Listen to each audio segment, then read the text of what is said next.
First contact anxiety. High Counselor Vrax's crystalline appendages trembled slightly as he reviewed the latest security briefings. In 3 standard rotations, the humans would arrive at Galactic Senate Station Prime. After centuries of observation and careful avoidance, formal diplomatic relations with Earth were about to begin. The council chamber, normally a model of decorum, buzzed with agitated conversations. Must we really go through with this? Ambassador Clepe of the Methan Collective burbled through her translation device. Her gelatinous form quivered with anxiety, the normally soothing blues and greens of her epidermis flashing warning oranges. The humans are unpredictable. Admiral Jacquer, representative of the militant Teresian Empire, clicked his mandibles in agreement. We've all viewed the observation reports. Their entertainment broadcasts alone should disqualify them from civilized interaction. The observation reports in question had been compiled over 2 Earth centuries of covered study. The Senate Intelligence Directorate had monitored human communications, infiltrated their networks, and established listening posts throughout their solar system. What they discovered had horrified most Senate species. Vrax activated the central holographic display. Let's review what we know. Images flickered into existence. Human history displayed in brutal efficiency. Wars, environmental destruction, social upheaval. Humanity had nearly destroyed itself multiple times, yet always rebounded stronger. These creatures went from primitive flight to nuclear weapons in less than 50 years, noted Science Director Elara, her tentacles thoughtfully stroking her breathing apparatus. Their technological progress is concerning. It's not their technology that worries me, rumbled Jacquer. It's their contradictions. They create weapons that can annihilate their species while simultaneously developing medicines to extend their lives. They compose beautiful music while designing torture devices.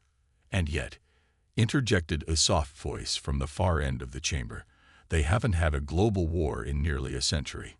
All eyes turned to Elder Shamara of the Luminary, one of the oldest species in the Senate. The ancient being's translucent body glowed with gentle blues and purples as she continued. They've eliminated many diseases, reduced poverty, and despite their differences, established a functioning world government. Their space exploration has been largely peaceful. With respect, Elder Admiral Jacquer clicked. Humans simply internalize their conflicts. Their entertainment still glorifies violence. They simulate warfare for recreation. Science Director Elara's data pad chimed. The latest psychological assessment just arrived. It confirms our earlier findings. Humans exhibit a disturbing cognitive dissonance. They intellectually condemn violence while being emotionally stimulated by it. Vrax absorbed this information with growing unease. The Senate had encountered violent species before. The Krell were infamous for their aggression, the Vorteri for their cunning cruelty. But both species were consistent, predictably dangerous. Humans were something else entirely. What troubles me most, Vrax finally said, is their capacity for kindness. The chamber fell silent. Explain, requested Elder Shamara. Humans will sacrifice themselves for strangers, Vrax continued. They weep over fictional characters. They adopt animals from other species and treat them as family. They form emotional attachments to inanimate objects. This capacity for empathy, combined with their capacity for violence, makes them impossible to predict, finished Admiral Jacquer. A Krell will always choose violence. A human might embrace you or eviscerate you, and they themselves might not know which until the moment arrives. Security Chief Dorn, a hulking Magrite whose silicon-based biology made him nearly indestructible, rumbled from his corner. The advance team arrives tomorrow. 3 humans to prepare for the diplomatic delegation. What security measures have you implemented? Asked Clepe. Standard diplomatic protocols, plus contingencies for every scenario we could imagine. Dorn replied, though his tone suggested he doubted their adequacy.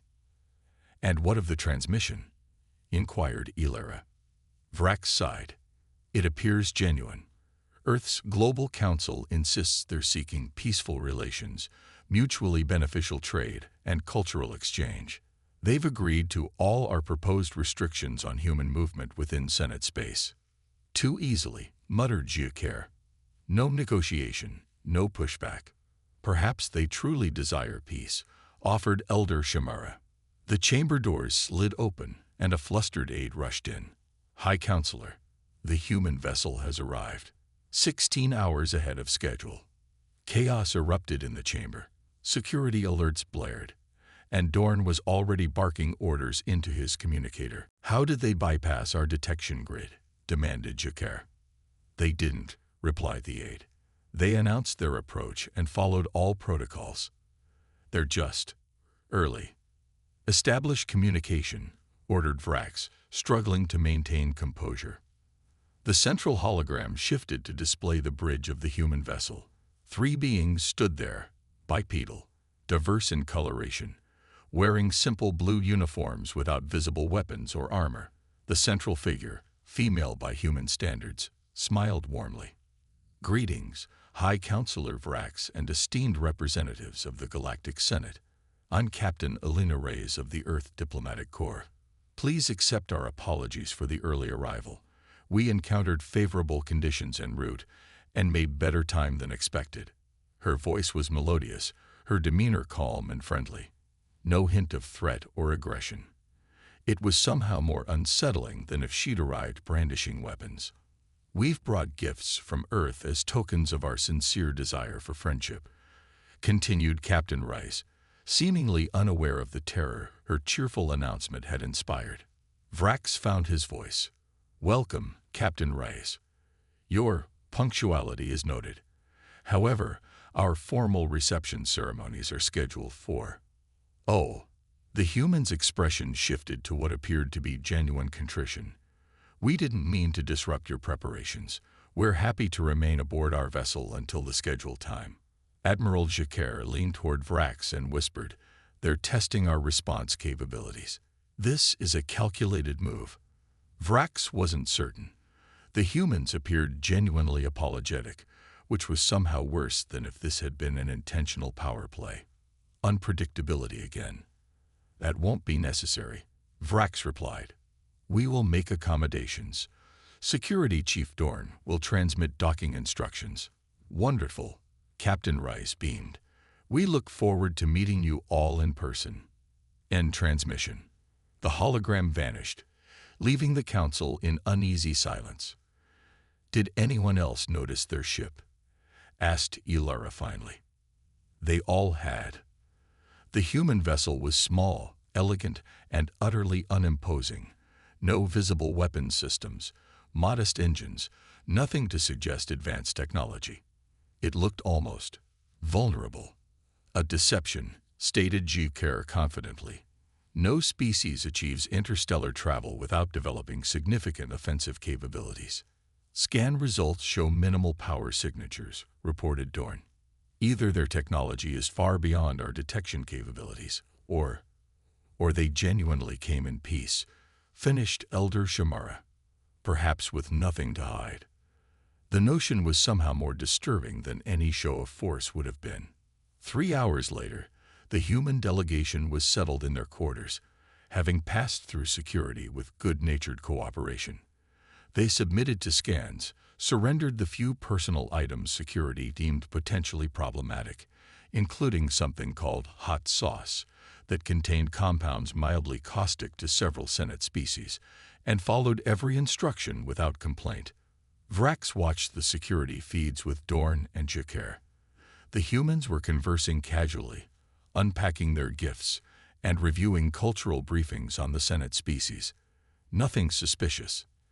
I don't trust it, muttered Jacquer. No advanced species is this. Accommodating. Their psychological profile suggests they genuinely value first impressions, said Ilara, who had joined them. They want to be liked. A predator that wants to be liked by its prey, mused Dorn darkly. Elder Shamarek glided into the observation room. I have reviewed their gift offerings. Books of earth poetry, seeds for non-invasive flowering plants, music recordings, artwork, and this. She held up a small plush object. "What is that?" asked Vrax. "They call it a teddy bear. It's a comfort object given to human children." Vrax took the soft creature, examining it with bewilderment. "They give their young replicas of predators for comfort. They've transformed their ancient predators into symbols of protection," explained Shamara. "It's actually quite profound psychologically." A chime indicated that Captain Reyes had requested permission to address the council ahead of tomorrow's formal meeting. Against better judgment, Vrax agreed. When she entered the chamber, Captain Reyes wore a simple formal garment in deep blue. She carried no devices or weapons, and her hands remained visible at all times. Someone had briefed her well on interspecies diplomacy. "Thank you for seeing me, counselors," she said, her voice carrying easily through the vast chamber. "I sensed some discomfort regarding our early arrival and wanted to address any concerns personally." Vrax glanced at Shakir, who looked ready to launch into an interrogation. Elder Shamara gave an almost imperceptible headshake, and Vrax nodded. "Captain Reyes, your candor is appreciated. I must ask, why now? Earth has been aware of the Galactic Senate for decades, yet maintained isolation." Reyes nodded thoughtfully. "A fair question. The truth is, we needed time. When we confirmed we weren't alone in the universe, humanity experienced, well, an identity crisis. Our place in the cosmos, our history, our potential futures, everything needed reassessment." "And what conclusion did you reach?" asked Ilara. "That we're better together than apart," replied Reyes simply. "That isolationism serves no species in the long term. That the exchange of ideas, arts, sciences, and yes, goods, enriches everyone involved." "You speak of trade," noted Jikar suspiciously. "What could humans possibly want from the Senate?" For the first time, Reyes looked genuinely surprised. "Everything. Your art, your music, your perspectives, your scientific advancements. There are species here whose sensory experiences are utterly foreign to us. Philosophies developed over millions of years, engineering principles we've never considered." Her enthusiasm seemed genuine, her eyes bright with curiosity. It was deeply unsettling. "And what does Earth offer in return?" asked Vrax. "Creativity," replied Reyes without hesitation. "Adaptability. New perspectives. Humans excel at finding unconventional solutions. We connect ideas others might overlook. We're not the strongest, fastest, or wisest species, but we're very good at thinking differently." Elder Shamara floated forward. "Your history contains much violence." Reyes' expression sobered. "Yes, we don't deny our past. We've hurt each other terribly. But we learn, we grow, we improve. The capacity for violence exists alongside our capacity for compassion. They come from the same source, our ability to care deeply." "And which capacity should we expect to encounter?" asked Jukar pointedly. Reyes met his gaze steadily. "Compassion, cooperation, and friendship, unless given compelling reason otherwise. We're not conquerors, Admiral. We're explorers. We're here to build bridges, not barriers." After she left, the council sat in troubled silence. Eventually, Admiral Shakar spoke. "I preferred it when I thought they might simply try to conquer us," he admitted. "This friendliness is far more disturbing." "Yes," agreed Vrax. "Because if they're genuine, it means everything we thought we knew about advanced civilizations might be wrong." "And if they're not genuine?" asked Dorn grimly. "Then we're facing the most sophisticated predators the galaxy has ever known," replied Ilara. "Ones who've learned that the most effective way to disarm you is with a smile and a gift." As night fell on Station Prime, the security feeds showed the humans sleeping peacefully. But few in the Senate leadership slept that night, their minds troubled by the puzzle of humanity.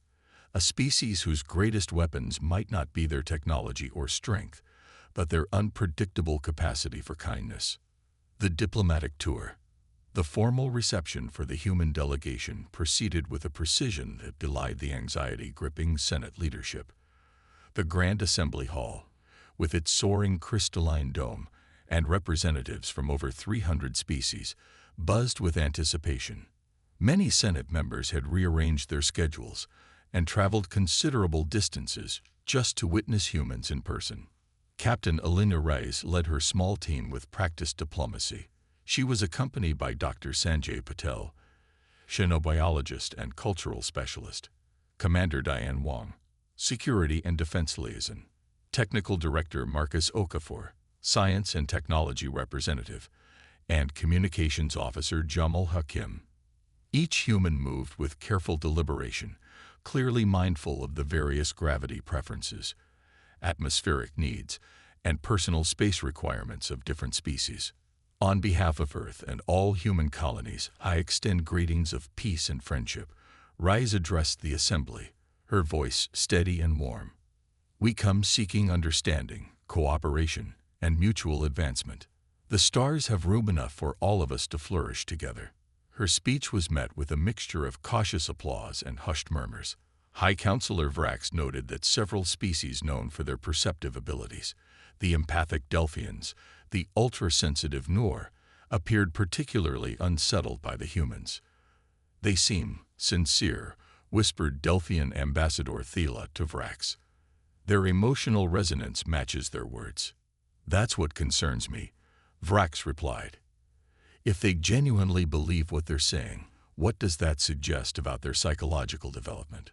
The reception proceeded to the cultural exchange portion. Each Senate member race presented artifacts or performances representing their civilization. The Haroon demonstrated their famous gravitational sculptures. The Vex Collective performed a synchronized light pattern display. The Teresians presented ancient battle hymns, carefully chosen to be the least aggressive in their repertoire. When humanity's turn came, they offered something unexpected. 5 humans, who had apparently been waiting in their ship, emerged carrying musical instruments. Music is a universal language across human cultures, explained Reyes. We've brought performers from different Earth traditions to share this aspect of our heritage. What followed was 30 minutes of diverse human music, haunting melodies from stringed instruments, complex rhythms from percussion, soaring vocal harmonies that seemed to transcend the need for universal translators. Many Senate representatives found themselves moved by the performances despite their reservations. A clever tactic, muttered Admiral Jacquard to Security Chief Dorn, using art to disarm us emotionally. Perhaps, replied Dorn, his silicon-based features difficult to read. Or perhaps they simply value beauty as we do. The following day began the official diplomatic tour. Senate protocol dictated that new potential allies be shown key Senate installations to foster transparency and mutual understanding. In practice, these tours were carefully controlled, showing impressive facilities while revealing nothing of strategic importance. The human delegation was scheduled to visit 3 locations: the Science Academy on Orbital Station Lumina, the Cultural Repository on the planet Arxia, and finally, the Commerce Exchange on Valithia Prime. Each visit would be hosted by different Senate representatives, allowing multiple species to assess the humans directly. Science Director Elara led the tour of Lumina, showing the humans' laboratories and research facilities dedicated to safe sciences, botanical studies, astronomical mapping, medical advances. Dr. Sanjay Patel asked surprisingly insightful questions, demonstrating a sophisticated understanding of xenobiology that caught many researchers off guard. Your work on cross-species bacterial resistance is fascinating, he remarked to a Flaxian researcher. Have you considered adapting the Krenz protocol to account for silicon-based immune responses? The researcher froze momentarily, mandibles twitching. How are you familiar with the Krenz protocol? It's not included in the visitor materials. Dr. Patel smiled apologetically. I studied comparative xenobiology at Stanford. The Krenz protocol was mentioned in intercepted Senate communications that became public about 15 years ago. I've been theorizing about its applications ever since. Elara quickly steered the conversation to safer topics, but the damage was done. Humans had been studying Senate science using incomplete information and making original contributions based on that limited knowledge. During lunch in the station's observational dining area, Technical Director Okafor admired the artificial gravity systems. Remarkable efficiency, he noted. Our gravity plating requires nearly twice the energy for similar results, though I suppose your advantage comes from the monopole stabilizers. Commander Wong nudged him gently. Marcus, remember our briefing about discussing technologies not directly shown to us? Oh, Okafor looked genuinely embarrassed. My apologies. Sometimes my enthusiasm gets ahead of my discretion. Ilara's inner membranes tightened anxiously. Monopole stabilizers were not mentioned anywhere in the tour. Either the humans had spies in Senate space, or they had independently developed similar technology and correctly guessed its application. Neither possibility was comforting. The tour of the cultural repository on Arxia proved equally unsettling. Elder Shamara guided the humans through vast archives of artistic, philosophical, and historical works from hundreds of civilizations.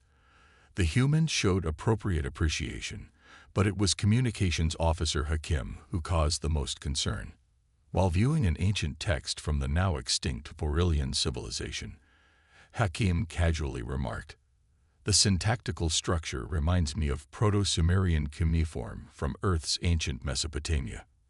Fascinating how certain communication patterns emerge independently across species." Elder Shamara's glow pulsed with surprise. "You can read Vorilian script?" "Not fluently," Hakim replied, "but I recognize structural patterns. Languages are my specialty." Later, when shown a sacred luminary light sculpture, Captain Reyes stood transfixed, her eyes reflecting the complex patterns of energy and matter. "It's telling a story," she said softly. Elder Shamara drifted closer. "You perceive the narrative elements." "Not specifically," Reyes admitted, "but the progression, the repetition with variation, the building intensity, it follows storytelling patterns common across human cultures." Shamara's glow dimmed slightly. "Most species see only beautiful light. Few recognize it as language without years of study."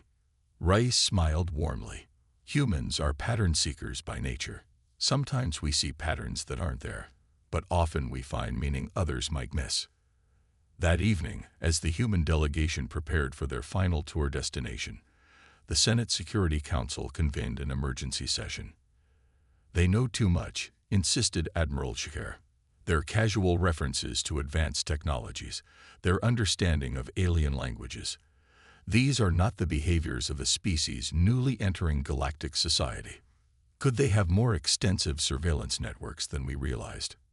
asked Frax. Science Director Ilara manipulated her datapad. "Unlikely. What's more probable is that they're simply exceptionally observant and intuitive."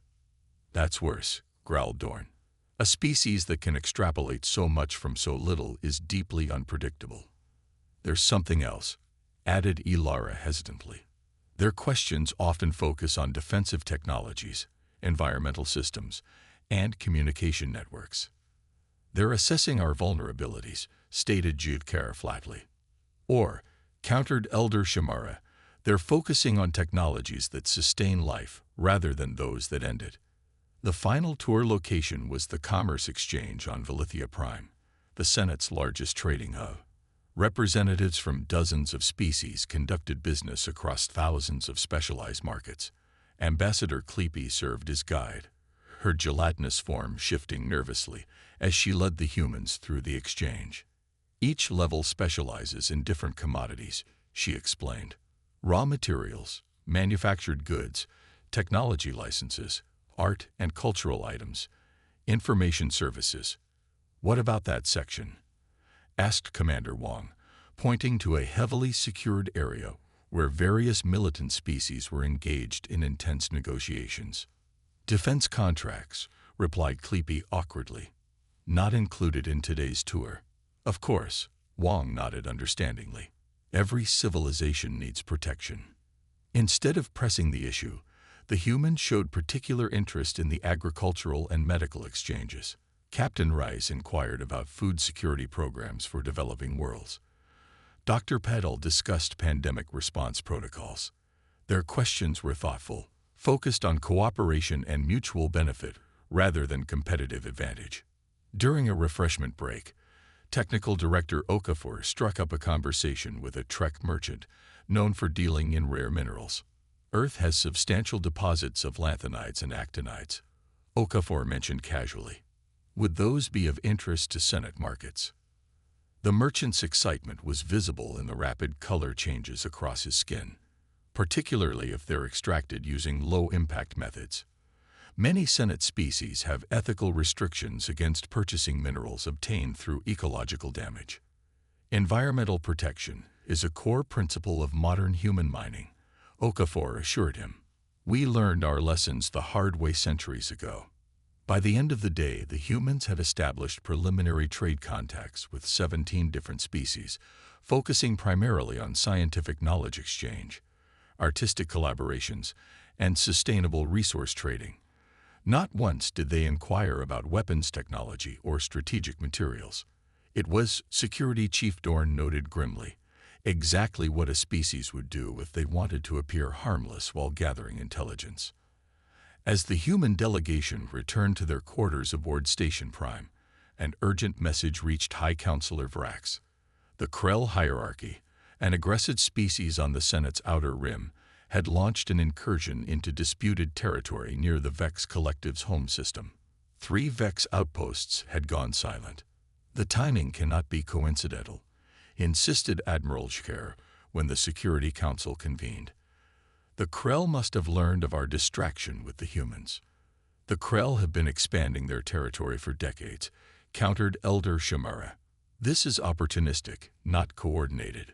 Either way, said Vrax, we cannot allow this aggression to go unanswered. The Vex are valued Senate members. We must respond. And what of the humans? Asked Ilara. Do we inform them of this conflict? A heavy silence fell over the chamber. Senate protocol didn't require informing potential allies of ongoing security operations, but concealing such information from a species as perceptive as humans seemed both futile and potentially counterproductive. If we tell them, said Dorn, they may offer assistance. Do we want humans involved in Senate military operations? If we don't tell them, countered Shamara, and they discover the truth, which they likely will, they may question our transparency and good faith. The decision was made for them when Captain Reyes requested an immediate audience with the Council.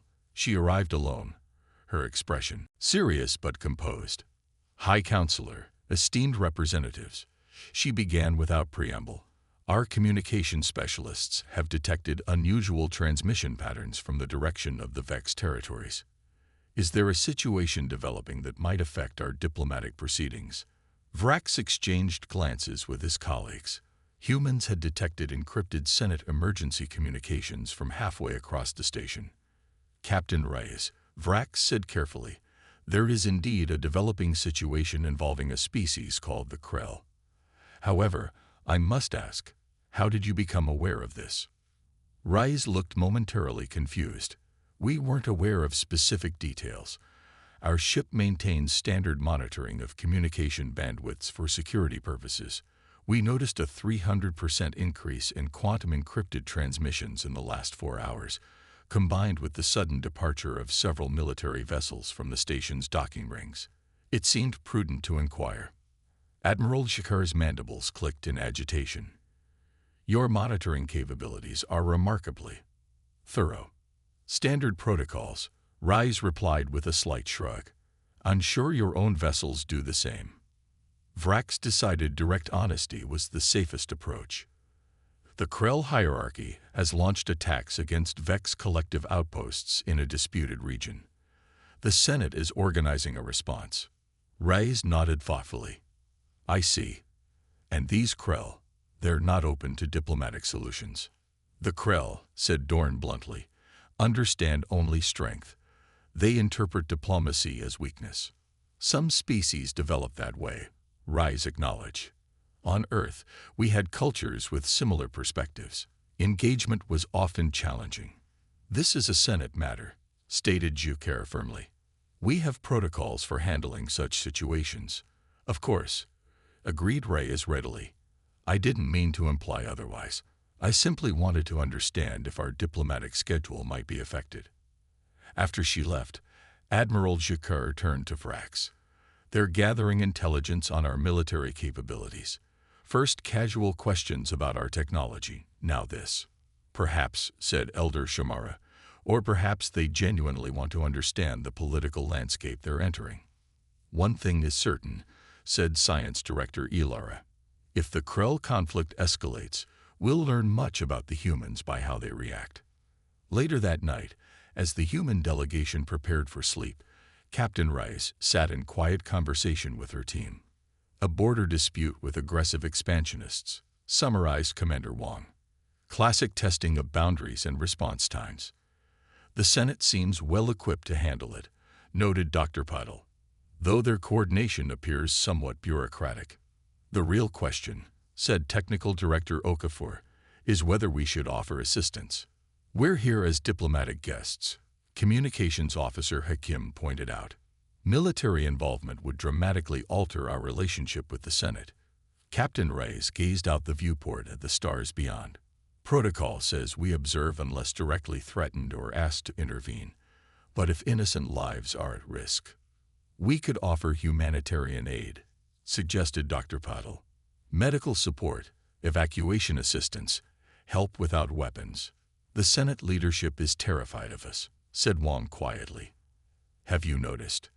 They try to hide it, but it's obvious in their body language, their carefully structured tours, the way they watch us.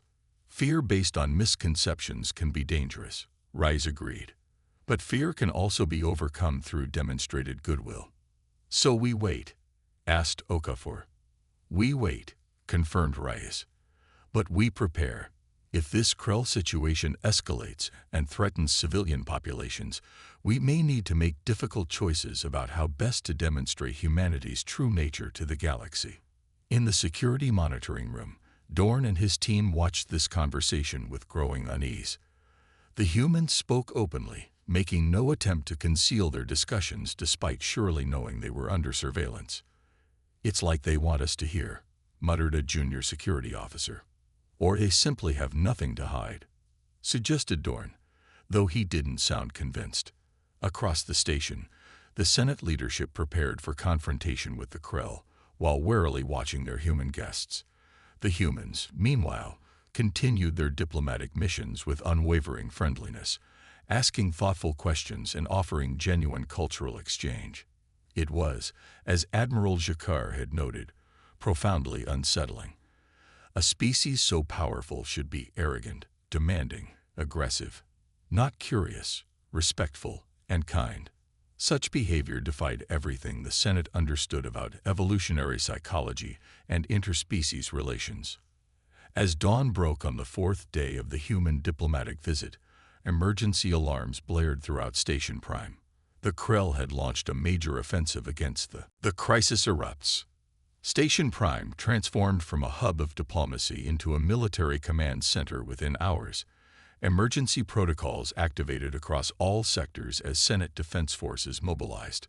Security barriers materialized between sections. Atmospheric compositions shifted to combat optimal mixtures for various species, and civilian personnel were escorted to designated shelter areas. The human delegation was politely but firmly directed to secure guest quarters with the other diplomatic missions. Captain Rice and her team complied without protest, but requested regular updates on the situation. In the Central Command Chamber, High Counselor Vrax and Admiral Shar evaluated the strategic displays with grim expressions. The Krell attack had been methodically planned. Communication relays disabled first, followed by precision strikes against planetary defense systems. 3 Vex colony worlds were under direct assault, with the homeworld threatened by a gathering fleet. The Vex defensive grid is failing, reported a tactical officer, her feathered crest flattened in distress. Estimate complete failure within 6 hours. Our nearest battle group is still 12 hours away at maximum speed, growled Admiral Shakir. The Krell timed this perfectly. We have 5 light cruisers at Station Gamma 9, noted Security Chief Dorn. They could reach the Vex homeworld in 8 hours. Not enough to repel a Krell assault fleet, countered Jidkar. Barely enough to evacuate government officials. Elder Shamura's luminous form pulsed with concern. The Vex homeworld has a population of 11 billion. Their atmospheric requirements make mass evacuation nearly impossible on short notice. Silence fell over the command chamber as the implications settled in. The Vex Collective, members of the Senate for over 3 centuries, faced potential genocide, while the Senate's primary defense forces were too distant to intervene effectively. A communication alert chimed, and Captain Rai's face appeared on a secondary display. High Counselor Vrax, I apologize for the interruption, but my team and I have been monitoring the situation. May we offer assistance? Jikar moved to terminate the connection, but Vrax raised a hand. What sort of assistance could you possibly offer, Captain? The Earth-ship handshake is small but fast, replied Reyes calmly. We could reach the Vex homeworld in approximately 4 hours. While we're not a military vessel, we have advanced medical facilities, emergency environmental systems, and capacity to transport around 500 evacuees. Jikar's mandibles clicked in agitation. This is a Senate military operation, Captain. Your vessel would be at severe risk entering an active combat zone. We understand the risks, Rai said, but we couldn't call ourselves representatives of humanity if we stood by while innocent civilians were threatened. Your offer is noted, said Vrax carefully. Please remain in your quarters while we— High Counselor, interrupted Science Director Ilara, who had been studying data on a private console. I've been reviewing the specifications the humans provided for their vessel. The handshake utilizes a propulsion system that might be adapted to boost the speed of our light cruisers. Explain, demanded Jikar. Their fusion drive incorporates gravitational field manipulation that could enhance our vessel's warp capabilities by approximately 30% if temporarily linked. It would reduce travel time to the Vex homeworld from 8 hours to just under 6. Is this possible? Vrax asked, turning back to the communication display. Captain Rice nodded, though she appeared surprised. Technically, yes. Director Okafor informs me that with your engineer's assistance, we could establish a temporary harmonic link between our drive and your vessel's propulsion systems. It's not without risks, but given the circumstances. The command chamber erupted in hushed conversations. The humans were offering military assistance, not in the form of weapons, but in technical cooperation that could save billions of lives. Why would you do this? Asked Admiral Jacquard bluntly. Your species has no obligation to the Vex. Rise looked genuinely puzzled by the question. Because they need help. Admiral, isn't that reason enough? The simplicity of her answer silenced the room. After a moment of tense deliberation, Vrax gave his authorization. Within 30 minutes, the handshake and 3 Senate light cruisers were preparing for departure. Despite Shikar's objections, both Technical Director Okafor and Dr. Patel joined the mission.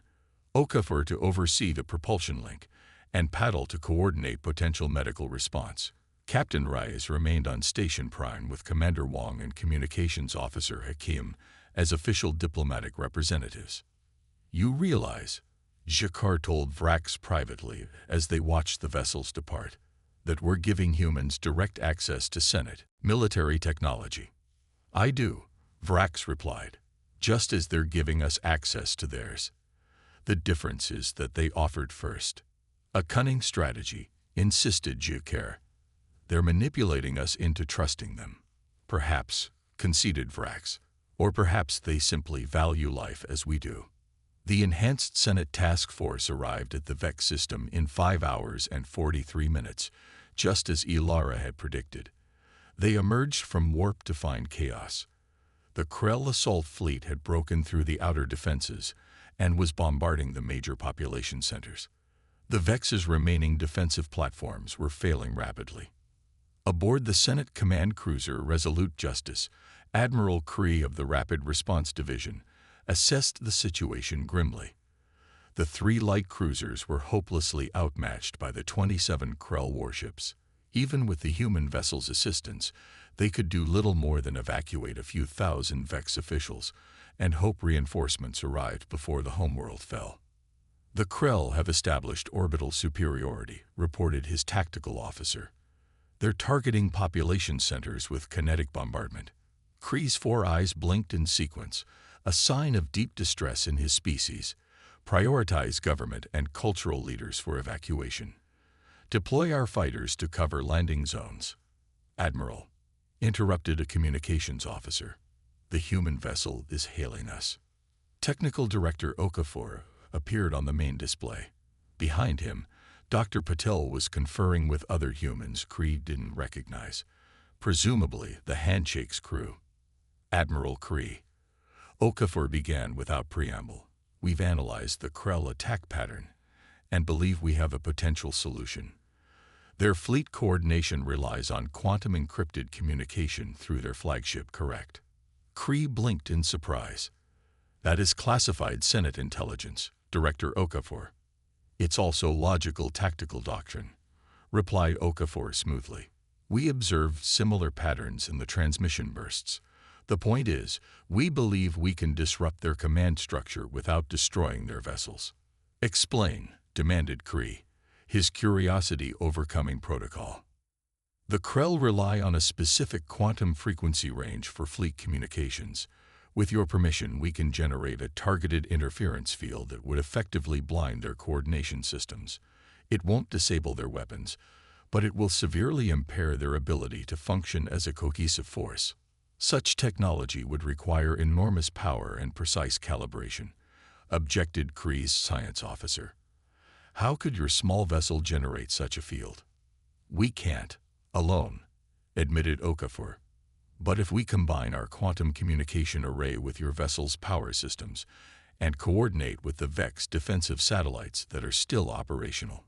What followed was a rapid technical discussion that left many of the Senate officers bewildered. The humans had apparently developed quantum communication countermeasures that the Senate had theorized, but never successfully implemented. Within 30 minutes, an unprecedented collaboration was underway. The Handshake positioned itself near a damaged but functional Vex communication hub. Senate engineers worked alongside human technicians to reconfigure power systems, while Dr. Patel coordinated with Vex scientists to integrate their remaining defensive network. "The field will only last about 20 minutes before the Krell adapt," warned Okafor. "We need to make them believe they're facing a much larger force than they actually are." Admiral Kree understood immediately. "A bluff." "Exactly," confirmed Okafor. "When their communications go down, we flood their emergency channels with false reports of a massive Senate fleet arriving. Meanwhile, we use the Vex satellites to generate phantom sensor readings that corroborate those reports." Kree's tactical officer looked skeptical. "The Krell are aggressive, but not stupid. Why would they believe phantom readings?" Dr. Patel joined the conversation. "Because humans are very good at psychological warfare, and we're guessing the Krell aren't so different from predatory species we encountered before. They're bullies. They prey on the weak but retreat from truly dangerous opponents to preserve their forces. The plan was audacious, improvised, and relied on technology the Senate forces barely understood. But they had no better options. At precisely the coordinate moment, the Handshake activated its modified quantum array. Across the Vex system, Krell vessels suddenly lost contact with their flagship. Emergency channels exploded with manufactured distress calls and warnings of an incoming Senate battle fleet. Phantom sensor readings showed warp signatures of capital ships emerging throughout the system. For several tense minutes, the Krell fleet maintained position, weapons still targeting the Vex homeworld. Then, one by one, they began to retreat. First, the smaller vessels, then the medium cruisers, and finally the flagship itself. Within 18 minutes, the entire Krell assault force had withdrawn from the system, believing they faced imminent destruction from a numerically superior enemy. Not a single Senate or human weapon had been fired. When the Krell were safely gone, a stunned silence fell over the Senate command center.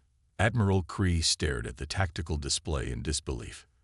"They left," he stated, as if saying it aloud might make it more comprehensible. "They did," confirmed Okafor with a satisfied nod.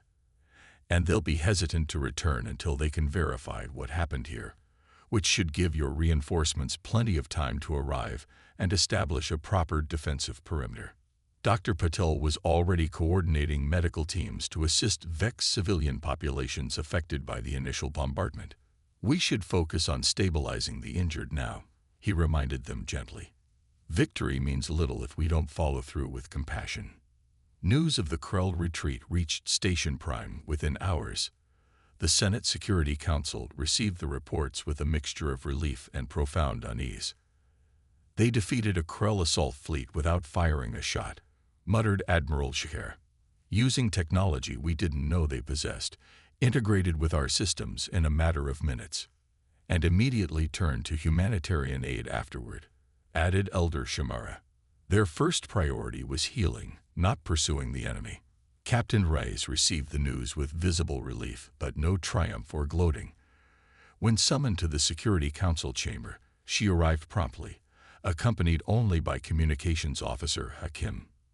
Your team's actions have saved billions of lives today, acknowledged High Counselor Vrax formally. The Senate owes humanity a debt of gratitude. No debt is necessary, Counselor, replied Reyes sincerely. We're simply grateful we could help. The Vex are remarkable people. Their courage under fire was inspiring. Nevertheless, continued Vrax, many questions remain. The technology your vessel deployed was far beyond what you disclosed in your initial specifications. With respect, Counselor, Reyes countered gently, we provided basic specifications appropriate for peaceful diplomatic contact. The handshake is not a warship, but it does incorporate defensive technologies we've developed during our exploration efforts. Had we arrived presenting our full technological capabilities, I suspect your security concerns would have been even greater. It was a fair point, acknowledged Jijukar reluctantly. Most species deliberately showcase their military prowess during first contact. The fact that humans had deliberately understated theirs was both unusual and, in retrospect, perhaps more intimidating. Why did you not simply destroy the Krell vessels? Asked Dorn bluntly. You clearly had the capacity to disable their systems. Reyes looked genuinely startled by the question. That would have resulted in thousands of casualties, Chief Dorn. Our goal was to protect the Vex, not annihilate the Krell. The Krell would not have shown similar restraint, noted Ilara. Perhaps not, agreed Reyes. But we are not the Krell. Humanity learned long ago that how you win matters as much as whether you win. The Krell retreated without loss of life. They'll reconsider their aggressive expansion, at least temporarily. And most importantly, the Vex people are safe. Communications Officer Hakim added, additionally, not destroying their fleet leaves open the possibility of future diplomatic relations. The Krell may be aggressive, but that doesn't mean they'll always remain so. Many human cultures once glorified warfare, but evolved toward cooperation. The Security Council sat in uncomfortable silence, processing these statements. Finally, Elder Shamara spoke, her luminous form pulsing thoughtfully. Throughout Senate history, we have categorized spacefaring species into three broad types: conquerors who use force to dominate, traders who value commerce above all else, and isolationists who engage minimally with others. Humanity seems to fit none of these patterns precisely. You are neither aggressive nor reclusive, neither solely commercial nor indifferent to material concerns. We're explorers, supplied Reyes with a small smile. We seek understanding before advantage, connection before control. Such a philosophy should have left you vulnerable to more aggressive species, remarked Jigkar skeptically. It might have, acknowledged Reyes, if we weren't also very good at protecting what we value. Humanity desires peace, Admiral, but we're prepared for alternatives when necessary. As the human representatives departed, Vrax turned to his colleagues. We must reevaluate everything we thought we knew about humans. Their technology is decades beyond our estimates, noted Ilara. Their quantum communication countermeasures alone could revolutionize Senate defense systems. And they shared it freely in a crisis, added Shamara. without demanding anything in return. That's what disturbs me most, said Jukar quietly. No species acts without self-interest. What do they really want? The following days brought a flurry of activity. The handshake returned with Technical Director Okafor and Dr. Patel, who immediately joined Senate scientists in developing improved defensive systems for the Vex homeworld. Human medical techniques saved thousands of injured Vex citizens. Cultural exchange programs that had been theoretical proposals suddenly had long waiting lists of Senate species eager to learn more about humanity. Yet beneath the surface, the Senate leadership remained deeply unsettled. Humans had demonstrated technological prowess that rivaled the most advanced Senate species. They had shown tactical creativity that outmaneuvered a numerically superior force. Most disturbing of all, they had done so with minimal violence and immediate compassion for the victims. They were, in short, everything the Senate had feared: unpredictable, ingenious, and kind in a way that defied evolutionary logic. 1 week after the Krell incident, Security Chief Dorn discovered Captain Rice alone in the Station Prime Botanical Garden during third shift. The massive Magrite approached cautiously, his crystalline form reflecting the soft illumination of bioluminescent plants.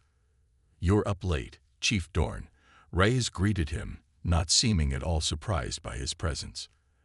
"As are you, Captain," he rumbled.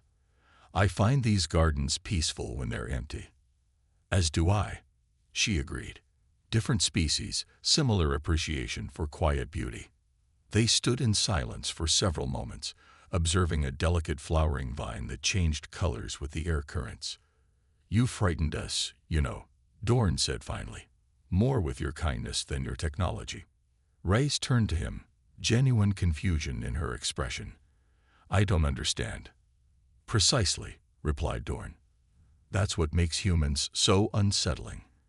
You don't understand why your behavior terrifies us. Perhaps you could explain," she suggested gently.